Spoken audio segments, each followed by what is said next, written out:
তারা বলল, মেয়েটি যদি সেখানে না যেত তাহলে এমনটা হতোই না। মানে এখন থেকে ধর্ষণের দায় ধর্ষকের নয়, কলেজে পড়তে যাওয়া এক মেয়ের। তাহলে একটা কথা খুব জানতে ইচ্ছে করে, এই দেশ কি শুধুই পুরুষদের জন্য খোলা এক মাঠ আর মেয়েদের জন্য কারাগার?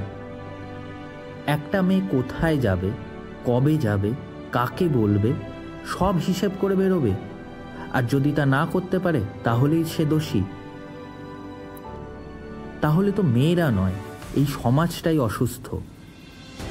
তুমি কি ভাবছ মেয়েরা ভয় পেয়ে চুপ করে থাকবে?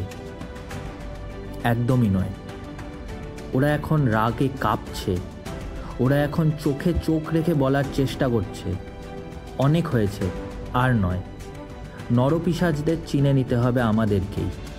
একদল পিশাচ যেমন মেয়েদের শরীর ছিঁড়ে খেতে চায়, আর একদল পিশাচ পর্দার আড়ালে বসে শেষ করে দিতে চায় মেয়েদের স্বাধীনতা। তারা আরও বলল, ও একা ছিল, বন্ধুর সাথে থাকলে এমন কিছু হতো না। তাহলে এবার থেকে মেয়েরা বাইরে যাবে লাইসেন্স নিয়ে? বন্ধু সাথে থাকলে সে নিরাপদ, আর না থাকলে ধর্ষণের অনুমতি? এমন সমাজে কি বাঁচা যায়? এটা সমাজ নাকি একটা বিষাক্ত প্রহসন? আর তারা বোঝে না আজকের মেয়েরা ঘরে বসে থাকবে না। ওরা জানে ভয় পেলেই ধর্ষক যেতে, আর মাথা তুলে দাঁড়ালেই সমাজ বদলায়।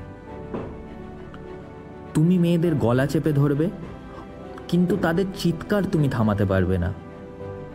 তুমি ওদের চলার পথ আটকে দিতে পারো, কিন্তু ওদের ভেতরে জ্বলতে থাকা আগুন তুমি থামাতে পারবে না। কিছু লোকেরা চায় মেয়েরা চুপ থাকুক। তারা প্রশ্ন করে, ও কেন এত রাতে বাইরে বেরোলো? আর আমরা প্রশ্ন করি, ধর্ষক কেন আজ বেঁচে আছে? আইন কেন এত অসহায়? কেন প্রশাসন নীরব? এই প্রশ্নগুলো এখন থামবে না। এই প্রশ্নগুলোকে এখন থামানো যাবে না। আজকের মেয়েরা ঘরে বসে কান্না করে না, ওরা রাস্তায় নামে, ওরা প্রশ্ন তোলে, ওরা আগুন হয়ে জ্বলে ওঠে। যে বাংলাতে আমরা মা দুর্গাকে পুজো করে এসেছি, সেই বাংলা তোমাদের বলে দিতে চাইছে, মেয়েদের পথ চলা তুমি আটকাতে পারবে না। মেয়েদের, মায়েদের রক্ষা করার দায়িত্ব আজ এই সমাজকে নিতে হবে। আমার তোমার মতো মানুষদের উঠে দাঁড়াতে হবে, যাতে কাল আমার মেয়েকে কারোর মুখের দিকে তাকিয়ে দয়া ভিক্ষে চেয়ে বেঁচে থাকতে না হয়। এবার তারা যতই চেষ্টা করুক, মেয়েদের থামলে হবে না। কারণ এবার লড়াই শুধু শরীরের নয়, এবার লড়াই মনোভাবের। এ লড়াই সমাজ বদলানোর। এবার মেয়েরা পালিয়ে বাঁচবে না, তাদের লড়তে হবে, তাদের জিততে হবে।